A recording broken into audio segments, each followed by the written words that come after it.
millions of years ago, long before firelight warmed every cave, and before humans learned the names of the stars, the world was raw, untamed, and endless.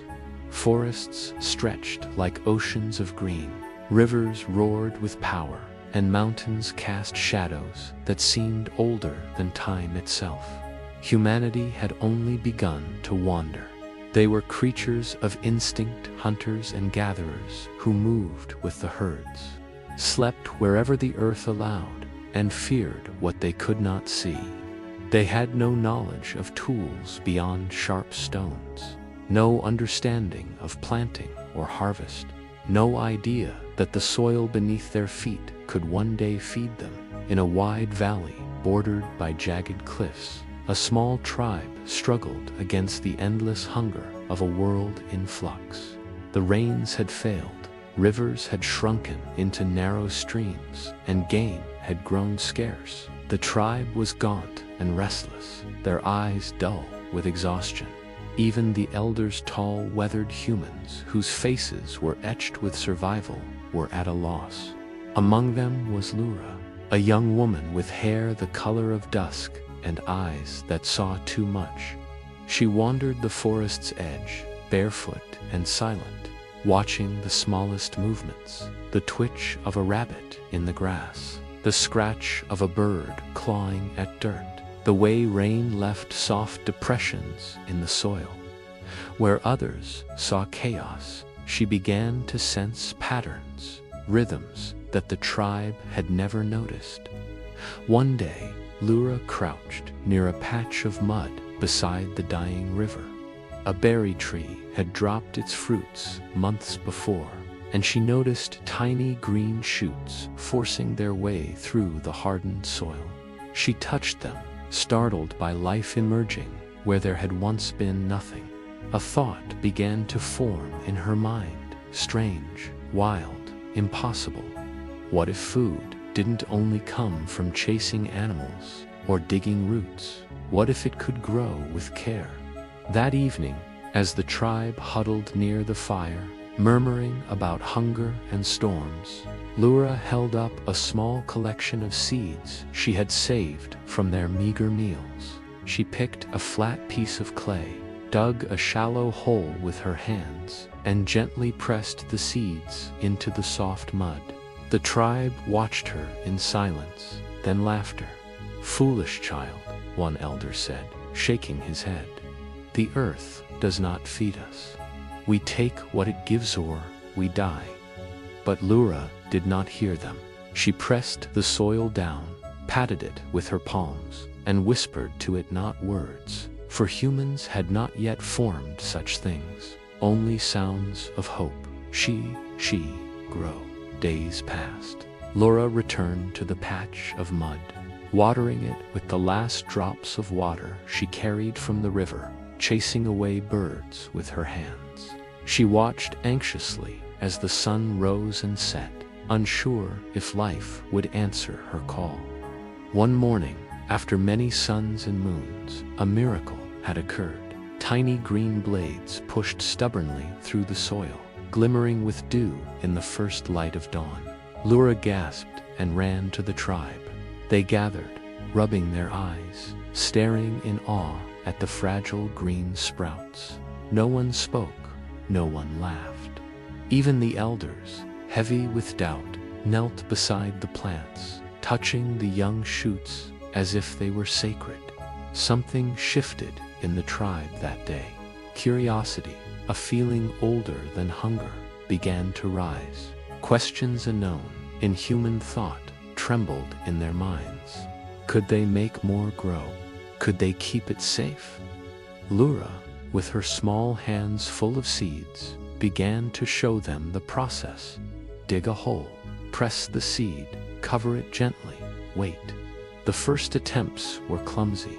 Seeds were buried too deep, washed away in sudden rains, or eaten by wandering animals. But the tribe began to watch the soil, to pay attention to the sun and rain, to learn. The small victories, the first sprouts, the first edible leaves ignited wonder in their hearts. The same people who had once only roamed the land, now lingered in one place, tending to fragile life sprouting from the dirt. The forest seemed to take notice as well. Birds perched higher in the trees, curious. Deer lingered at the edge of the valley, sniffing the new green shoots. Even the wind seemed softer, carrying whispers of growth and life to those who listened. Lura, standing in the early morning mist, felt a strange bond with the earth, as if it were teaching her something it had never revealed to any creature before. Time passed differently in that place. Days folded into nights, nights into moons, and Laura's patch of green became a small oasis. The tribe began to copy her methods. They discovered which seeds thrived in sunlight, which needed shelter, which required water from the river, and which grew slowly under the shade of rocks. They began shaping sticks into digging tools, sharpening stones to clear soil. Each discovery, each small success, gave them hope, a feeling new and terrifying. They could shape their world, not just survive it.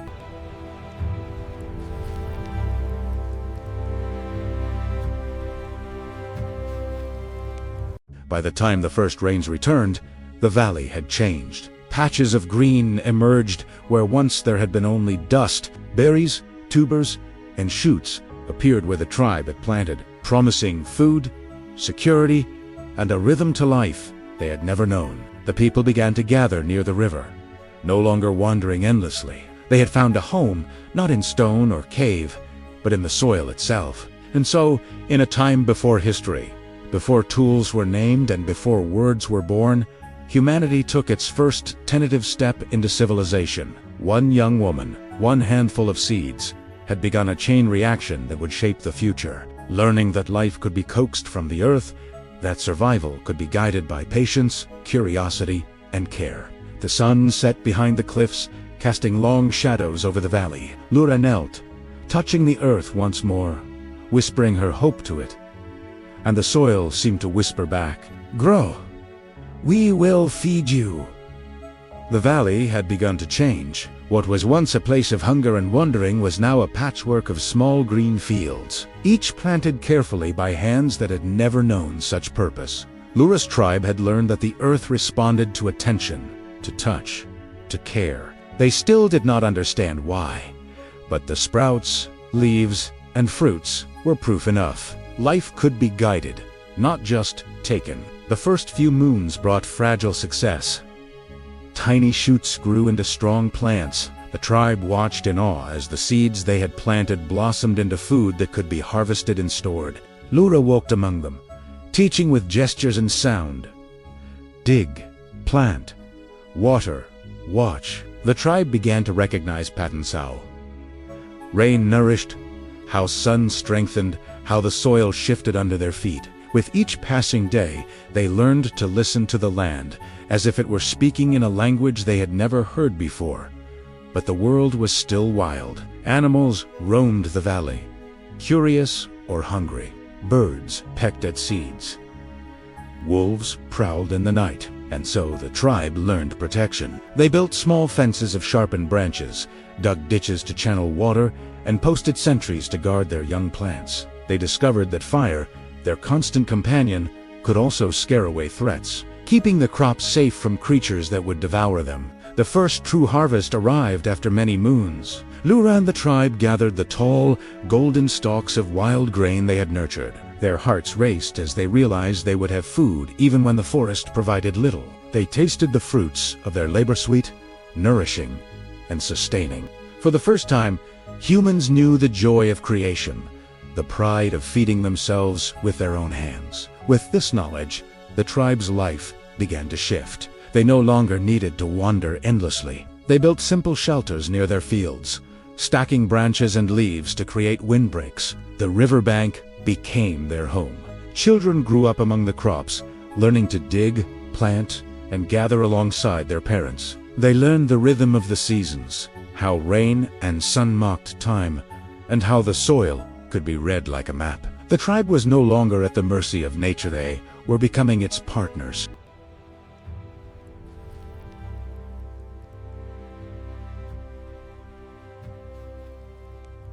Lura watched all of this with quiet wonder.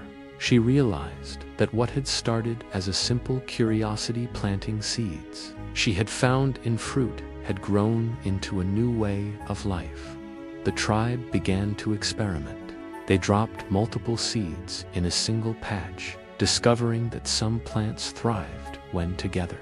They noticed that seeds left too long in the shade often failed, while those in the sun grew strong. Over time, patterns emerged.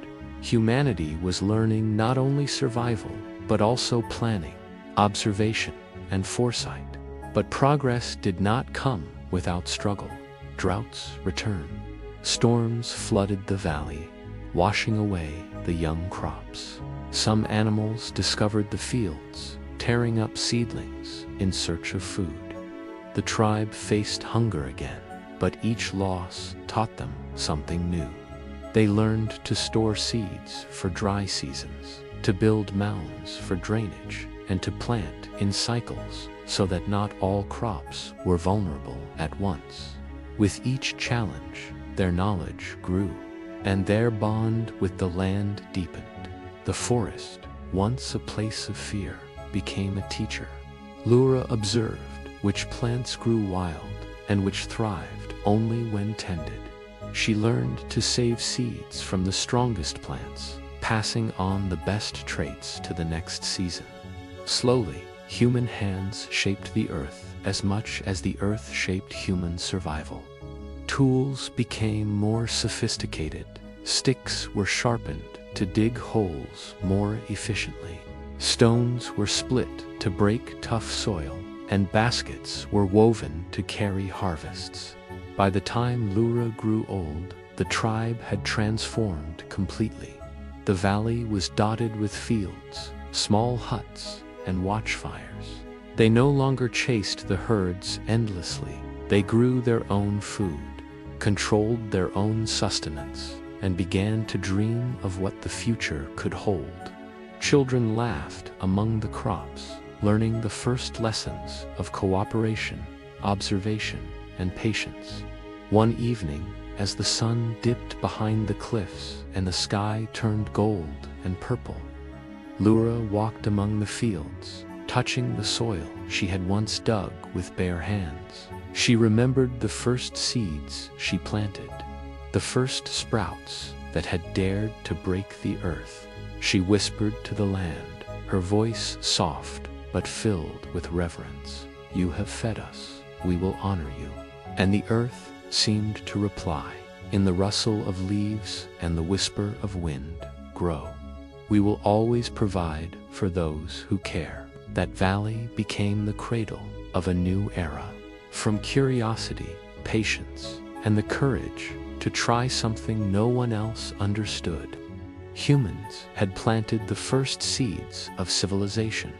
The wild creatures of the land still roamed, storms still raged, and the world remained untamed. But humanity had discovered something extraordinary, that with care, thought, and observation, they could bend the chaos of nature into sustenance, safety, and hope. The first harvest was more than food, was knowledge. It was a lesson in time, patience, and responsibility. It was the moment humans realized they could shape the world, not just survive it.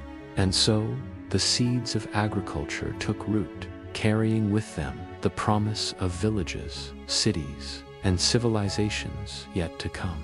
The story of humankind had truly begun, not with fire or stone, but with a handful of seeds, the vision of a curious heart, and the whisper of the earth that said, "Grow, and you will rise."